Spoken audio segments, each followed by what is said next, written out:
Be me Dominic, mid-30s. My job title is something long and boring, but it boils down to this. I'm a senior project engineer for a major power utility. I design and manage upgrades for the electric grid, substations, transmission lines, power plants, the big stuff. My team is small, mostly guys who have been doing this for decades. There's Alden, a man who looks like he could wrestle a bear and win. He's our lead on physical infrastructure. Then there's Leonidas, a quiet guy who is a wizard with control systems and SCADA. He can make a power grid do things it was never designed to do, all from a keyboard. Our world is concrete, steel, and high-voltage electricity. It's a world of physics. Things either work or they don't. You can't argue with Ohm's law. We take it seriously. If we screw up, millions of people lose power. Hospitals go dark. It's not a game. The work environment is what you'd expect. Direct. To the point. No fluff. If an idea is bad, we say it's bad and explain why. It's not personal. It's about making sure things don't explode. We've been working like this for years. It's efficient. It's effective. And then she arrived. Sometime last spring, the company hired a new head for what they called the Committee for Inclusivity and Development. Her name was Genevieve. She came from the corporate HR department of some other faceless company. She had this polished, professional smile that never quite reached her eyes. With her were her two lieutenants, Maya and Kira. They worked in departments that didn't really produce anything tangible, like internal communications and corporate branding. The three of them were a unit. They always walked together, nodding in agreement with each other. At first, it was just emails. Lots of emails. New company-wide policies on conscious communication. Mandatory online modules about creating a welcoming workspace. We all just clicked through them, picked the obvious answers, and got back to work. Standard corporate nonsense. But then it started to escalate. Genevieve's committee announced they would be conducting cultural audits of every department. She explained in a big meeting that some departments, particularly the technical ones, might be suffering from ingrained cultural toxicity. She never said toxic masculinity, but the way she looked at me, Alden, and Leonidas when she said it, we got the message. The engineering department was her primary target. We were the old boys club that needed to be fixed. Their first real move was to insert themselves into our meetings, all of them. Genevieve sent out a memo stating that a representative from her committee must be present at all project planning and review sessions. This was to ensure diverse perspectives were being considered. The first meeting they attended was a critical one. We were dealing with an old substation that was having serious issues with harmonic resonance. It's a complex technical problem. If we didn't solve it, a series of transformers could overheat and fail cascade style, taking out a huge section of the city. We were deep in discussion, looking at schematics and load flow diagrams.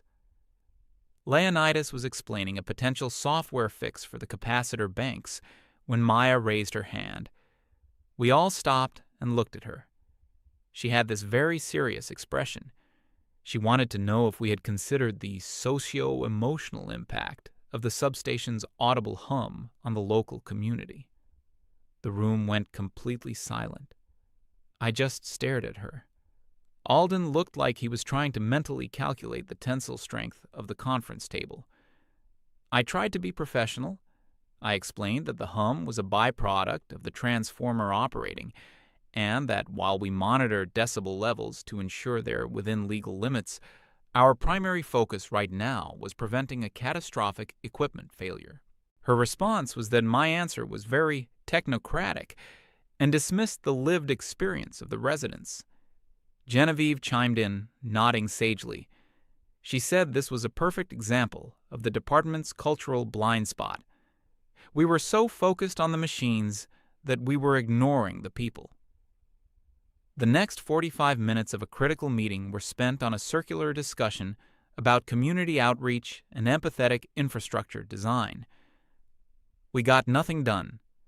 The problem with the substation remained unsolved. This became the new normal. Every technical discussion was derailed by non-technical, irrelevant questions. Kyra once argued that the color palette used in our SCADA system interface was intimidating and aggressively masculine. She suggested we change the reds and yellows used for critical warnings to something more soothing, like pastel blues and greens. Leonidas just looked at her, deadpan, and said the colors were industry standard for a reason. Red means danger. People need to react instantly. The next day, he got an email from HR about his unreceptive communication style.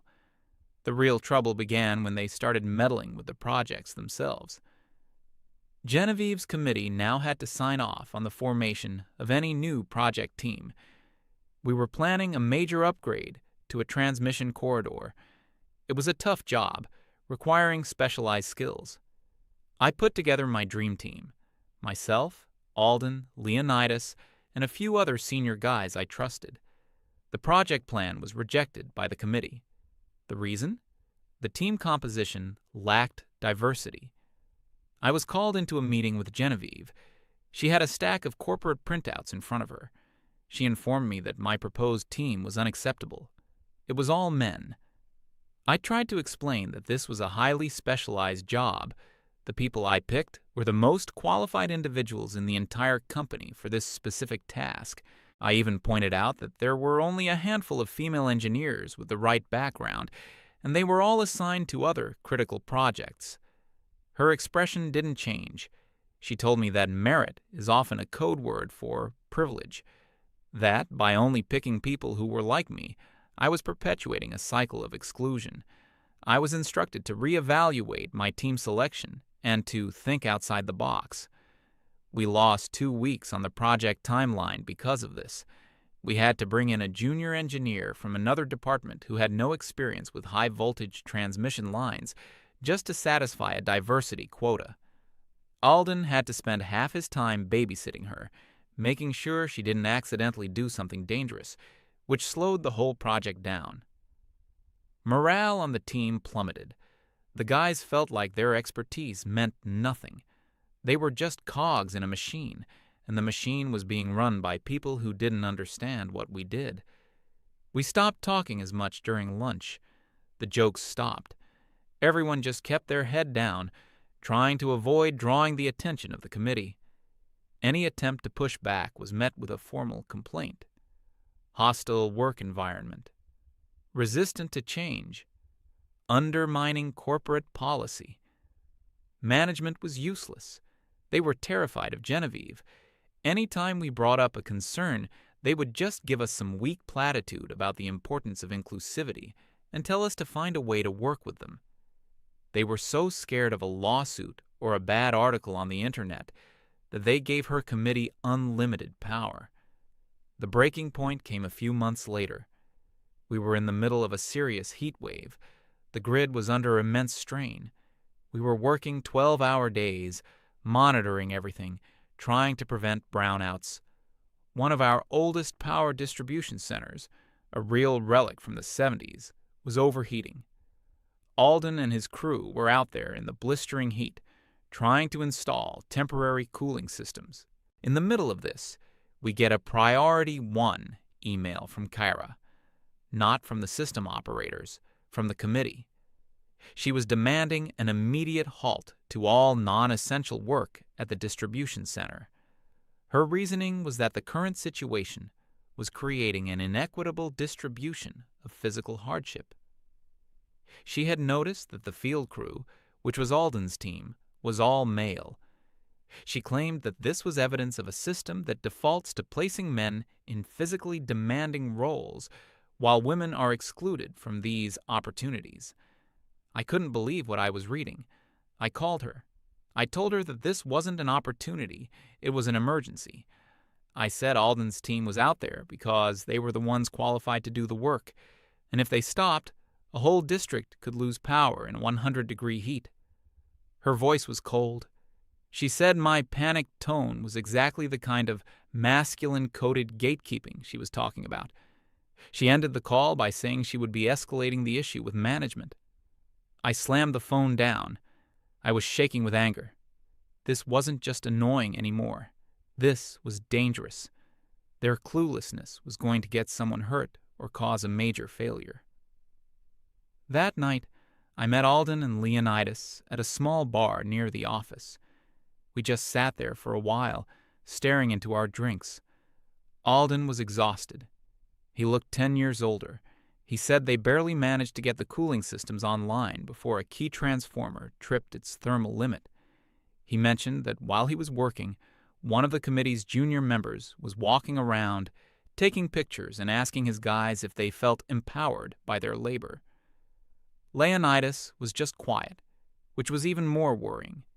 He said he had spent his afternoon arguing with Maya about the problematic implications of our automated load-shedding protocols. She believed the system should ask for consent before temporarily cutting power to a neighborhood. We all just looked at each other. It was hopeless. We couldn't fight them. We couldn't reason with them. Management wouldn't help us. We were trapped. We talked about quitting, finding jobs somewhere else. But we had all been at this company for over a decade. We had built things here. We had a sense of duty. Leaving felt like letting them win. We ordered another round. We were venting, throwing out crazy ideas. And then, as Alden was complaining about all the useless, dead-end tasks that got pushed on his department over the years, I had an idea. It was a stupid, risky idea, but it was the only thing I could think of. I looked at them and said, "What if we stop fighting them?" They just stared at me. "What if," I continued, "we agree with them? What if we tell them they're right?" Alden asked if I had been out in the sun too long. I started explaining. They're constantly talking about how we engineers have a narrow technical mindset, how we ignore the human element, how we lack the skills for communication and social outreach. They want more responsibility. They want to prove that their way is better. So, we give it to them. We give them the projects that nobody wants, the projects that aren't about engineering, but about dealing with endless complaints and bureaucratic nightmares, the projects that have been sitting on the books for years because they are impossible to solve and offer no reward. A slow smile spread across Leonidas's face. Alden started to chuckle. We spent the next hour brainstorming. There were two perfect candidates. The first was what we called the Briarwood Substation Complaint File. Briarwood was a substation built in a rural area that had since become a wealthy suburb. For 15 years, the residents had been complaining. The noise, the aesthetic, the imaginary radiation. We had done dozens of studies. Everything was perfectly safe and within regulations. But they didn't care. They just wanted it gone. Dealing with them was a nightmare of endless town hall meetings and angry letters. It was pure public relations poison. The second was the Sector 7G Archive Project. Sector 7G was a part of our grid that was ancient, a patchwork of equipment from different eras, some of it dating back 50 years. The documentation was a mess. Half of it was missing. The other half was on paper, stored in a damp basement archive that no one had entered in a decade. The project was to audit, digitize, and catalog everything in that sector. It was a monumental task, tedious, thankless, and with zero visibility to upper management. It was a career dead end. These were not engineering projects. They were swamp monsters. And we were going to hand them over. We worked out the plan. We wouldn't just give them the projects. We would champion them. We would praise the committee's unique skill set. We would frame it as a golden opportunity for them to apply their holistic, people-centric approach where our rigid technical methods had failed. We would use their own buzzwords against them. It was malicious compliance on a whole new level. The next morning, I requested a meeting with the head of our division in Genevieve. I walked in with a folder and a solemn expression. Alden and Leonidas were there, too, for support. I told them we had done a lot of soul-searching after the committee's recent feedback. I said we realized that we had been too defensive, that we had let our engineering pride get in the way of progress. I saw a flicker of triumph in Genevieve's eyes. I then presented the two projects. I described them not as technical challenges, but as socio-cultural and organizational ones. The Briarwood file was an issue of community trust and restorative justice. The Sector 7G archive was a challenge in preserving institutional knowledge and overcoming legacy barriers. I finished by saying that my team lacked the necessary skills in communication, empathy, and organizational dynamics to succeed. But her committee was perfectly suited for these challenges. This was their chance to shine. My boss, who just wanted the problems to go away, was ecstatic. He saw a solution that made everyone happy. Genevieve was beaming. She probably thought she had finally broken us. She accepted immediately, with a speech about how she was thrilled to see our department finally embracing a new paradigm of collaboration. She promised to deliver results that would make the whole company proud. The projects were officially transferred to her committee's oversight that afternoon. As we walked out of the meeting room, Alden clapped me on the back so hard I almost fell over. We didn't say a word. We just smiled. The trap was set. Now we just had to wait. The first week was blissfully quiet. The office felt like it used to. We could have technical conversations in the hallway without looking over our shoulders. We actually got a huge amount of work done on the transmission corridor upgrade. The junior engineer we'd been forced to take on was even starting to learn things, now that Alden had the time to properly mentor her instead of fighting bureaucracy. Meanwhile, Genevieve's committee was in full swing. They held a big kickoff meeting for their two new flagship projects.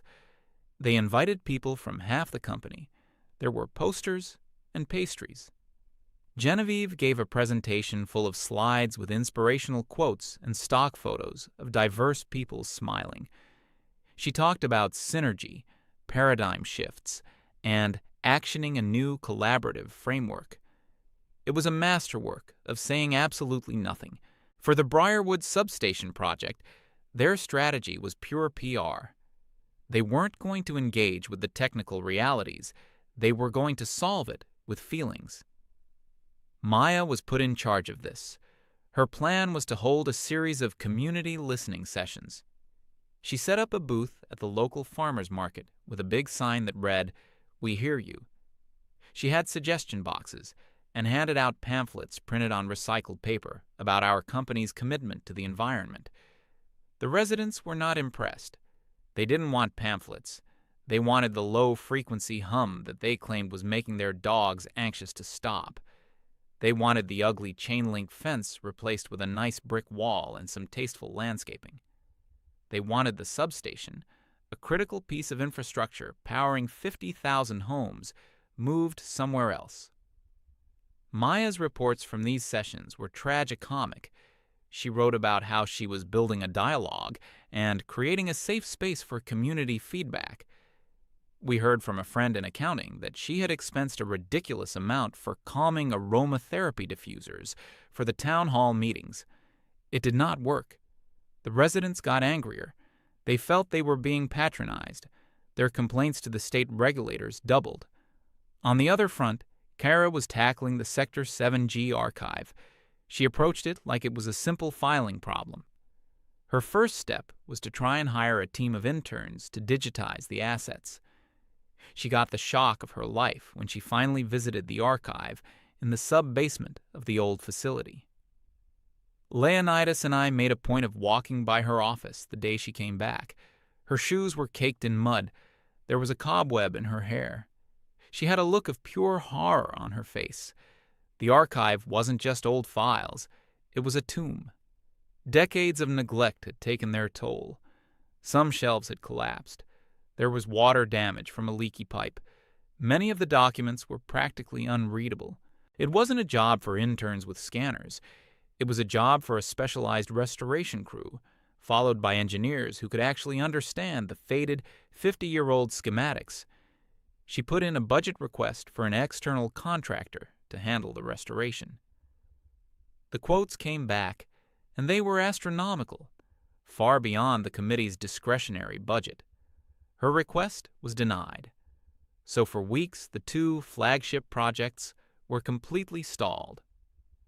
Maya was stuck in an endless loop of hostile community meetings. Kyra was staring at a locked basement door, unable to even begin her project. Genevieve's confident smile started to look a little strained. The tone of her emails began to change. At first, it was subtle. An email to me with a subject line like, "Quick question on harmonics." The body of the email would be a long, rambling question from a Briarwood resident about electrical pollution, and she would ask if I could provide a simple layman's terms explanation for her. I would reply with a polite professional email. I explained that it was a complex topic, and, to avoid misinterpretation, it would be best if all technical inquiries were handled by the project team. I then reminded her that her committee was now the designated project team. I CC'd my boss on the reply. Leonidas got similar emails from Kyra. She would ask for any old documentation he might have on Sector 7G, since the archive was temporarily inaccessible. He would reply that all official documentation, old and new, was stored in the central archive as per company policy. He was not authorized to keep personal copies. We were a brick wall, a polite, smiling, helpful-sounding brick wall. We were just following the rules. We didn't want to overstep our bounds or undermine their leadership. We used their own words. We didn't want to impose our patriarchal engineering mindset on their holistic process. About 2 months in, the desperation became palpable. Genevieve started scheduling interdepartmental sync-up meetings with us. She would book a conference room for an hour and invite our whole team. The agenda would be vague, something about ensuring alignment. In the meeting, she would try to casually turn the conversation into a technical brainstorming session for her projects. She would say things like, hypothetically, if one were to approach the acoustic dampening issue at Briarwood, what would be the first step an engineer might consider? I would look at her and say, "That's an excellent question, Genevieve. It really gets to the heart of the challenge you're facing. What does your project plan say is the next step?" She would flush and change the subject. These meetings were a complete waste of time, but they were also a sign that our plan was working. They were drowning, and they knew it. The quarterly performance review was approaching. This was the big one.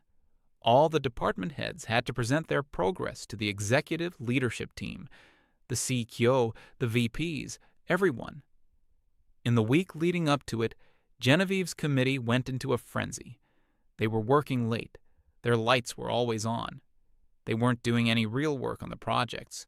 They were building a presentation, a massive, glossy, 100-slide PowerPoint deck. We knew because they kept asking people in the graphics department to help them with charts and infographics, charts with no data, infographics about abstract concepts like stakeholder synergy. The day of the review arrived. The main boardroom was intimidating. A huge oak table, leather chairs, and all the company's most powerful people looking serious.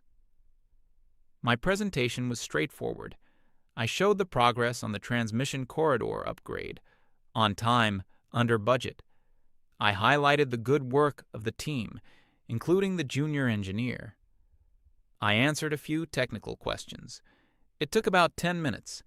Then it was Genevieve's turn. She walked to the front of the room, radiating a kind of forced confidence. Maya and Kira sat behind her, looking nervous. Her presentation began. It was exactly what we expected. Slide after slide of buzzwords and stock photos. She talked about the journey of discovery on her projects. She presented word clouds generated from the angry feedback of Briarwood residents as qualitative data. She showed a picture of the locked archive door in Sector 7G and called it a symbol of overcoming institutional inertia. She didn't present a single concrete result. No metrics, no milestones, no progress. She spoke for 20 minutes, wrapping up with a grand statement about how the committee was laying the foundational groundwork for a new era of corporate-community partnership. She smiled, expecting applause. There was only silence.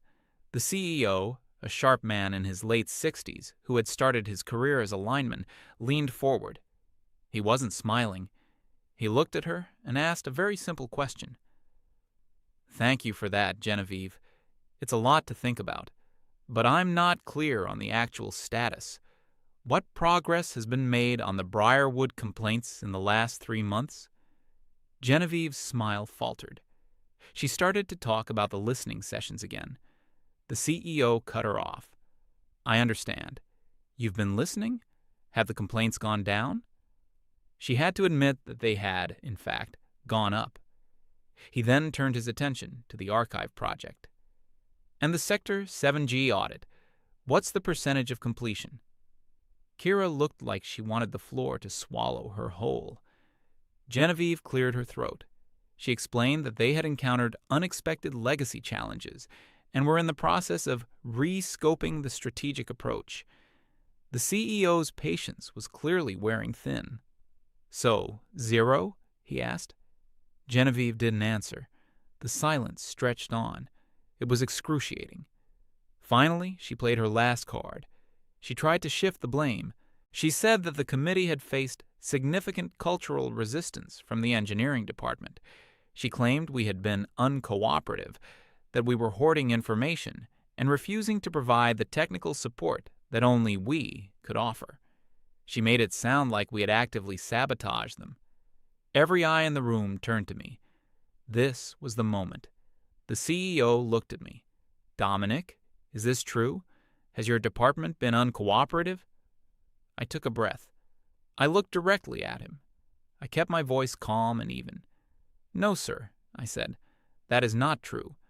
We have respected the committee's ownership of these projects from day one." I continued. "We recognized that these projects required a different skill set, one focused on communication and outreach, as Genevieve so effectively argued when she proposed taking them on. We deliberately stepped back to allow her team the space to implement their innovative methods without interference from our more traditional, technical-first approach. I paused for a second. "However," I said, "if you are asking for my engineering assessment of these two problems, I can provide it." The CEO just nodded. "Please do." I hadn't prepared any slides for this. I didn't need them. "The Briarwood issue," I began, "is caused by an aging 150 megawatt transformer. The magnetic core components have loosened over time, which creates a constant 120 Hz hum under load. The sound is well within legal limits, but it is audible. The only permanent solution is to replace the unit with a modern sound-dampened transformer. The estimated cost is $1.5 million. Installation would take approximately 3 weeks. The capital request for this was first submitted 6 years ago and has been denied every year due to budget constraints." I looked around the room. The VP of Finance was suddenly looking very interested in his notes. "As for the Sector 7G archive," I went on, "it contains schematics for outdated pneumatic and mercury arc rectifier systems. These are highly specialized. A full audit would require a team of 2 senior engineers with historical systems knowledge and would take approximately 6 months of dedicated work. It's a significant manpower investment for a low-priority, non-critical sector. That is why the project has been deferred for so long." I finished. Those are the technical realities of the situation. I sat back down. The contrast was devastating. Genevieve had spoken for 20 minutes and said nothing. I had spoken for 2 minutes and explained everything. No one looked at Genevieve anymore. The CEO stared at his notepad for a long moment. Then he looked up at the VP of Operations. "Get that Briarwood transformer replacement approved today. Dominic, I want your team to manage the project, effective immediately." He then looked back at a pale-faced Genevieve. "Your committee's current mandate is under review," he said. His voice was ice. "We'll be in touch." The meeting was over. We filed out of the room. Genevieve, Maya, and Kira stayed behind, frozen in their seats. We walked back to our section of the office. No one said anything until we were back in our own space. Then Alden let out a long, slow breath he seemed to have been holding all morning. He looked at me, and he just started to laugh. Not a loud laugh, a quiet, deep, relieved laugh. A week later, an internal memo was circulated. The Committee for Inclusivity and Development was being reorganized. Its budget was slashed. Its authority to oversee or approve projects was revoked. It was absorbed back into the HR department, where it became responsible for organizing the company picnic. Genevieve resigned a month after that. The email said she was leaving to pursue other opportunities. I heard from a friend she's a freelance consultant now, or something like that. Maya and Kyra are still here. They keep to themselves. They make eye contact with no one. Their power is gone. We got the new transformer for Briarwood. Alden's team installed it. The week after it went online, the number of complaints dropped to 0 for the first time in 15 years. We never did get to the Sector 7G archive. It's still on the back burner, still a swamp monster for another day. But things are different now. Management leaves us alone. They trust our judgment. We're free to do our jobs. We never set out to destroy them. We never filed a single complaint. We were never rude. We just smiled, agreed with them, and gave them exactly what they asked for. We gave them a real project, a real problem. We gave them responsibility, and it crushed them.